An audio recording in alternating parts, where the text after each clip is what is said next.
Magandang araw po mga kabahan. Welcome po sa Pinilang Alakbay. Ang pagsasaluhan po natin ngayon ay homemade chicharon. Meron po tayong tinumis, Nueva Ecija style.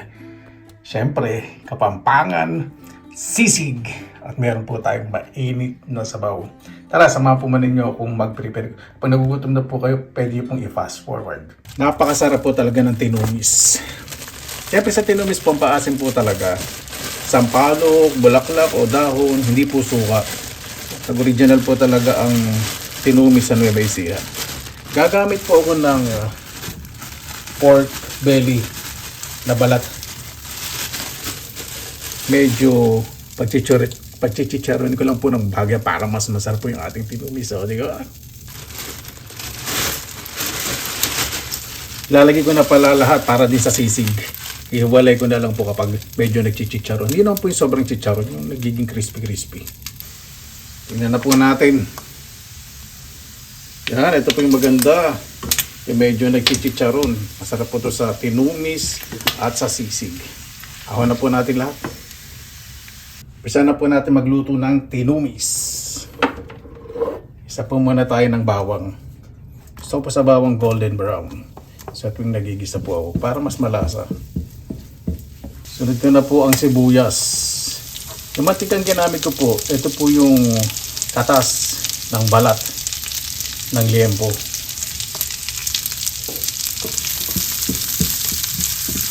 Sunod na po natin ang kamatis. Yung luya, ginayat ko po. Para pag kinain po, hindi maligasgas. Diba? So, sunod ko na po itong karne na tinadtad na liempo. May taba po yan. Lagay po tayo ng konting asin para mag-release po ng liquid ang ating karne para mas mabilis maluto. Pagmamantikain lang natin yung karne at yung kamatis madurog. Ayan, ito po yung masarap. Nadudurog na po yung kamatis at nagmamantikahan na po yung baboy. O, di ba? Ilalagay ko na po itong kalahati ng ating piniritong balat ng liempo. Masarap po talaga sa tinumis, may taba. Ay, tatakam na ako. Lagyan na po ako ng paminta.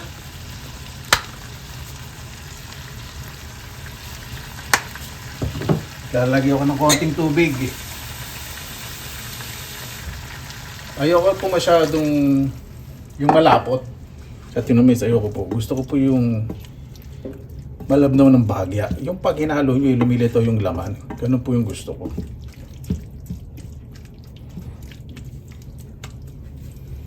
Yan. Ngayon po, tatakpan ko na po ito. So, yung piniritong baboy na parang nagchicharod, lalasa po. Ayan. Kuluan na po. Lagyan na po itong sili. At ilalagay ko po ditong dugo. Dugo po ng baka.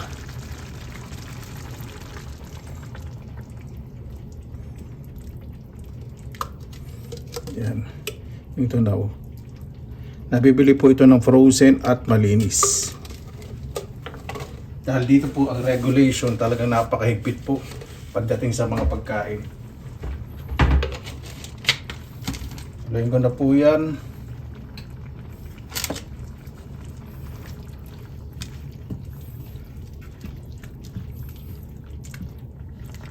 Hanggang sa maluto po muna yung dugo. Lulutuin ko po muna yung dugo bago po maglagay ng pampaasim. Takpan po natin para hindi madry at maluto po ng maayos yung dugo. Ayan. Naluto na po yung dugo. Ito po yung gusto ko yan, yung medyo may labnaw ng ganyan. Lalagay ko pong pampaasim, sampalok. Pag tinumis po, ang pampaasim, sampalok. Pag dinuguan, pampaasim, suka. Tignan muna natin. Ayoko naman po na masyadong maasim. Hindi po natin mabuti. Dito, hindi po nakakatakot maghalo. Hindi katulad sa tinumis, pag nilagay yung suka, wag nyo haluin. Ito po, pwede nyo haluin dahil sampalok naman po ang pampaasim. Hindi na po natin ito tatakpan dahil luto na po yung dugo. Saka yung ay napakabango yung karne. Ilan po natin kumulo at tikman kung tama yung ating timpla. Ayan. Pag naglalagay po ng pampaasim, yung dugo po medyo namumuo. Mana po natin. Ipan po ninyo para malaman po ninyo yung totoong lasa. Lalagyan lang po ako ng konting sinigang. Gusto po medyo may sipa pa ng asim. Kaya palalagay ko na ito isang pakete na to. Okay na po. Yun na po yung pakukuluin ko po at isusunod ko na po ang ating sisig. Sa sisig po, nakapag-ihaw na rin po ako ng atay ng manok at belly na tinadtad or belly. Ayan po. Ito na po yung ating sisig. Sa mixing bowl, meron pong sibuyas na pula, sili po na ito po yung ginagamit din sa panigang kaya lang hinog na. Meron din pong spring onion na green. Yung sili pong labuyo nandito sa ilalim. Yung balat ng liempo, atay, saka yung laman ng liempo. O diba? Halin ko po muna to bago po natin lagyan ng pampaasim. Mix ko lang po ng maayos. Sa mga Kapampangan po, sana wag po kayo magagalit dahil sinusubukan ko po talaga yung authentic na sisig po na Kapampangan. Kasi nakarang gumawa po ng sisig na sabi ko authentic, hindi pala kasi hindi daw po sila naglalagay ng luya sa sisig. Yun po. So ito gagawin ko po yung pagkakaalam ko po ngayon na sana authentic. Huwag naman po sana sumama po yung loob. Sinusubukan ko po ang aking kapangyarihan. Ayan, meron na po ko ditong toyo lemon. Dito ko na rin po nilagay paminta. Tingnan po natin. Okay na po sa akin yung asim. Parang masyado maasim. Hindi ko po masyado kaasiman. Kailangan ko lang po ito. Kasi pag nilagay ko po ito, masyadong maasim, di ba? Ilan po natin. Ayan, halong-halo na po. Papainit na po ang kawali at sasalang ko na po ito. Naglagay po ako ng konting mantika po sa kawali. Yung po yung pinagprituhan kanina ng balat po ng liempo. Salang na po natin lahat. Ito naman po, sa nakikita ko po dati, nakatira po ako sa Angeles. Nagtatrabaho po ako. Hindi po nila sinasalang lahat agad. Pag may o-order po, sinasalang po. Tapos lalagay po sa sizzling plate. Ito yung nakikita ko Nilalagay po nila sa isang container yung na-mix. Tapos pag may darating po customer, saka po nila isasalak at lalagay po sa sizzling plate. So, diba? Ayan. Okay na po. Naamoy ko na po lahat yung ingredients. Sisig na po talaga ang amoy. Okay na po ito. Ito po yung overcook. Ito po yung ibang balat ng liempo. Pinatuyo ko na po yan. Pinakulo ko po yan guys sa lumambot. Kaya hiniwa ko po ng maliliit. Para kasya-kasya naman sa makipot na bibig ko pag kumakain ng chichar. Ayoko na muna ng giant chichar. Para mas madala kayo. Siguro dahil yung pong tuyo, yung dry na dry. Nagmamantika po yan dahil nilagay ko sa oven 100 degrees Celsius. Hanggang sa yan, lumutong. Pag prito po ng chicharon, dapat medium high heat Try po muna tayo ng iba. Ng konti, iba tuloy. Haluin po muna natin. Hindi ba masyadong mainit ang mantika? Hintayin lang po natin. Ayan, medyo umuusok na. Subukan natin ulit.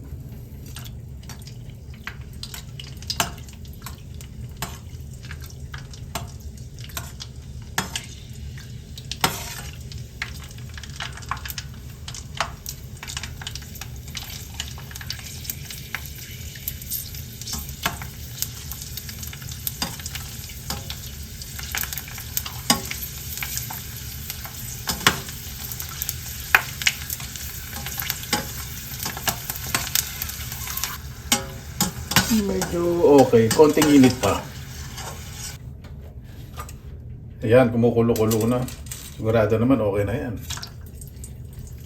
Yun, perfect. Kailangan po talaga medyo ginagalaw-galaw. Dahan-dahan lang. Para even maluto ng maayos ang chicharon. Ayan, ganda na resulta. Ganyan dapat.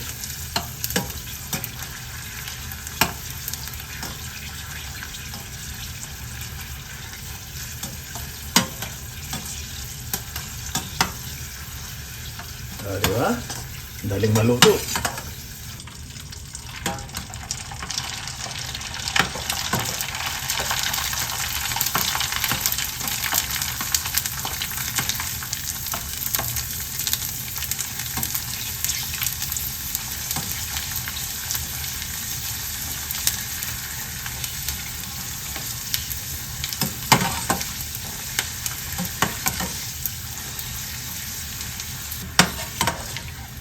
Ayan, ready na po ang chicharon. Ayan, ready na po ang sisig Kapampangan. Ready na po. Kain na po tayo. Mabuha, ayan! Manigong bagong taon po sa inyo lahat. Maraming salamat po sa po. Nagkasama-sama na naman po tayo.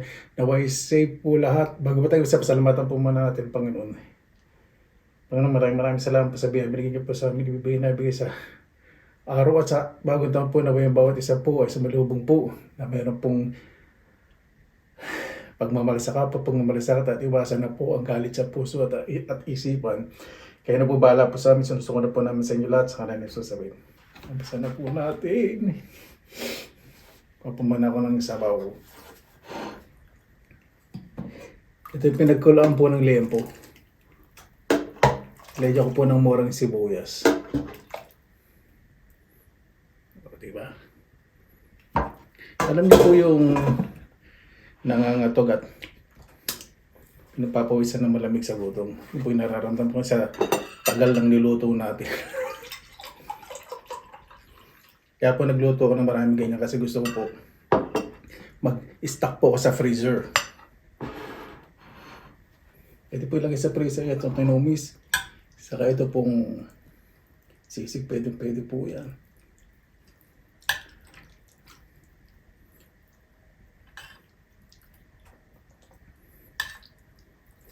Lalo na sa tinumis kung may isaw ng baka. O, napakasarap niya.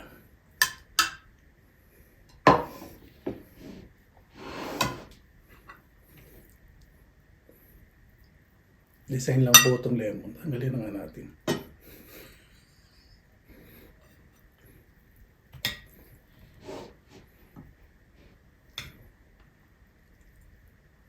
Isip-sipin ko yung lemon. Masarap po. Mahilig po ako sa maasim.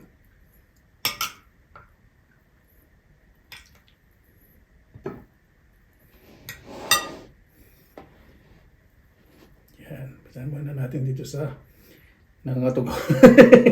Tinumis. Yung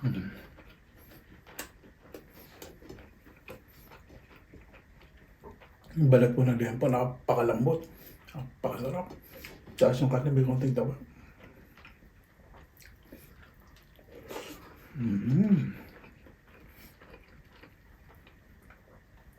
Wala na pa na itong sisig.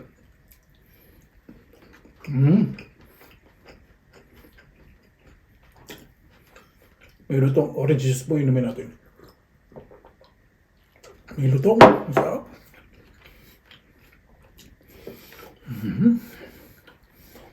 Masarap na pagkakaihaw ng ano. Nakatay, saka nung laman ng liempo. Panalo.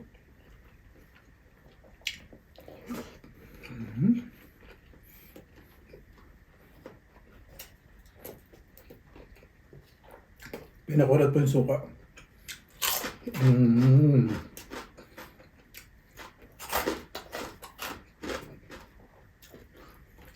Diba, pwede sa munggo, sa palabok, o diba?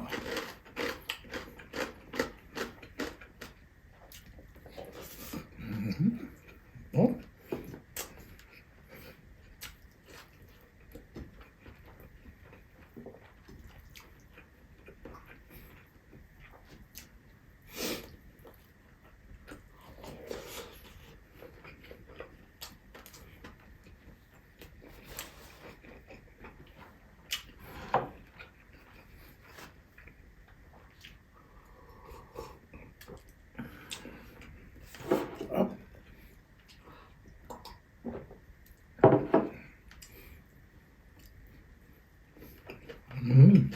Sarap ng lutong. Kabalat.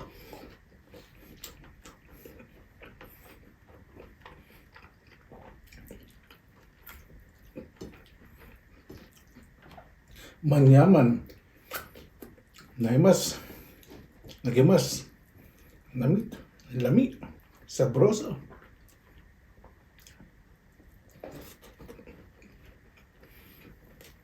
Nagimasin.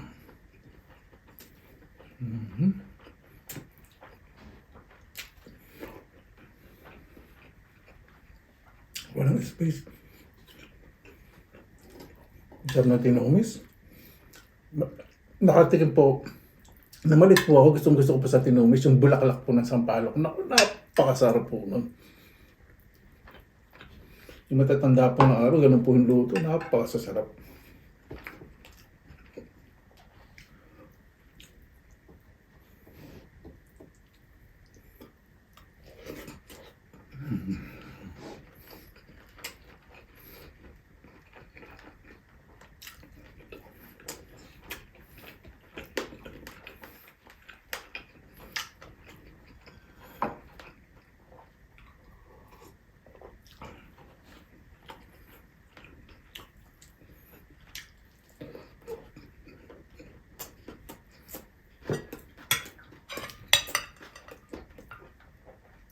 Yung atay, creamy. Tapos nalalasan ko yung pagkakaihaw. Sarap. Tama. At siguro yung pinaka-the best na sisig na ginawa ko. Ito yung totoo talagang Kapampangan style. Hindi yung dati may luya. Hindi pala sila nilalagay ng luya ang mga Kapampangan. Yung authentic po Kasi yung dati naggagawa po sisig, di po wala daw pong luya. Yan po. Maraming salamat po sa mga kabalenian sa pag-correct po.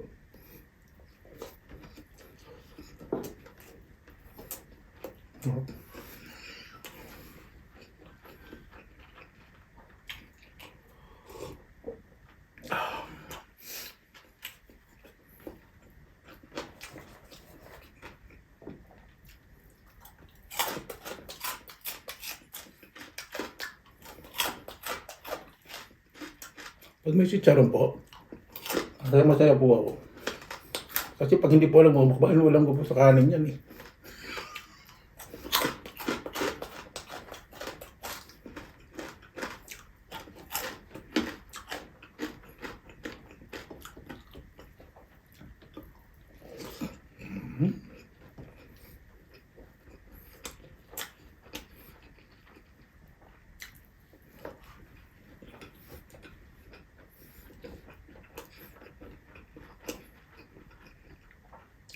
Ang ganda po sa balat kasi pinakuluan ko. Tapos pinatulo ko. So hindi siya masyadong oily. Yung buong sarap. Tapos medyo crispy ko pa, di ba yung balat ko. Bawasan pa yung fat. Ay niluto natin. Napakasarap.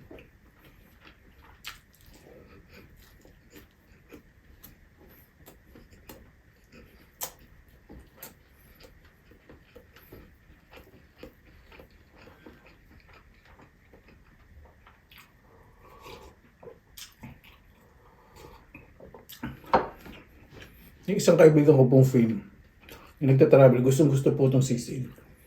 Minsan namang hindi siya masyado nagtatravel. Kasi mayroon pa silang blood soup din dito. Nagustuhan niya po yung ang niluto nga pala dinding tiri, dinuguan, hindi tinumis. Gusto niya po yan. Ito mas magugustuhan niya po yung lasa niya.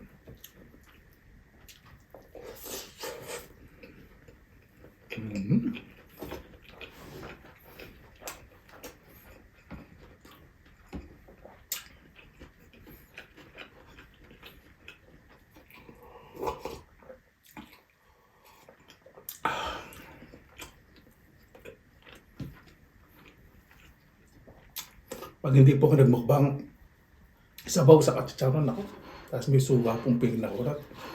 Tingnan ako ang sabaw, excited. Sarap mo sabaw.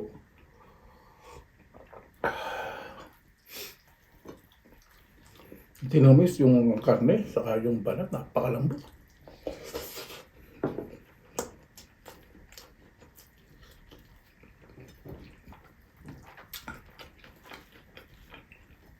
Medyo maanggang pala itong siling na bilog na ito.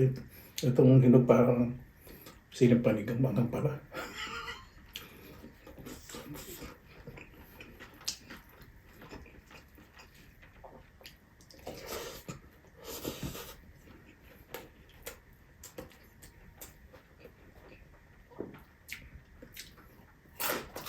Ito po yung dalawang ulam na pwede nyo i-portion, lagyan nyo po sa container, sa mga container. Pwede lagyan sa freezer at ibenta.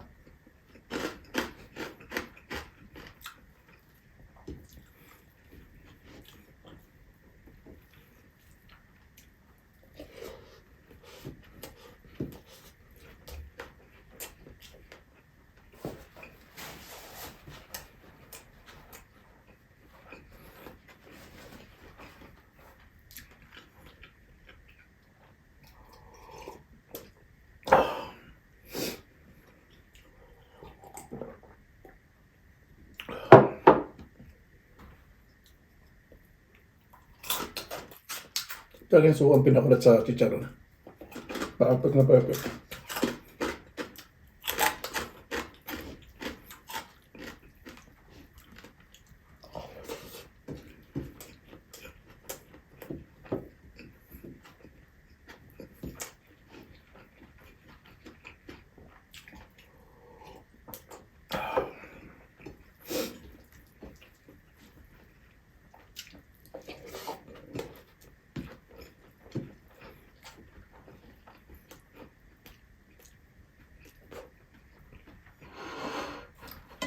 Sabaw.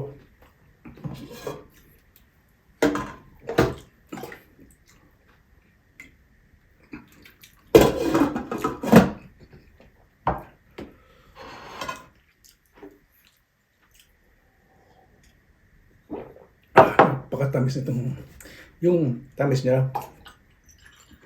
Ano pa, wala akong asukal to, yung talagang lasang hinog na orange.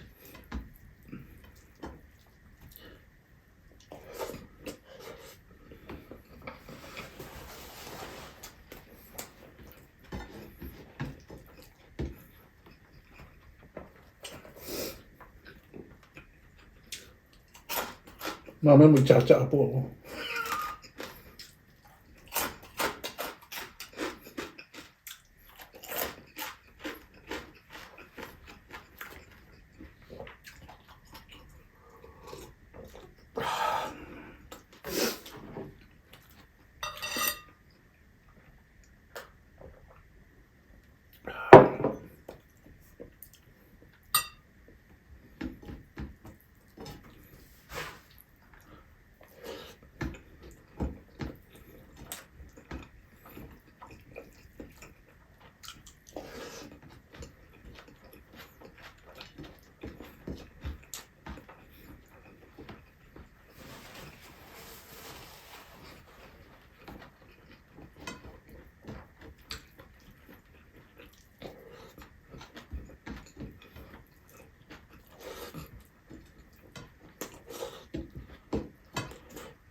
Paso sa sabaw. Alam mo po yung sabaw pag may ibabaw po yung konting mantiga. Tapos yung, ito nakapasok sa akin. Urang sibuyas.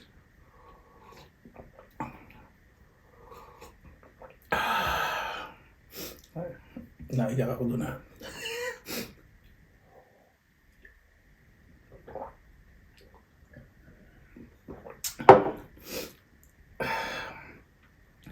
Napakasarap. Paano po baga tayo tapos pasalamatan po muna natin ang Panginoon.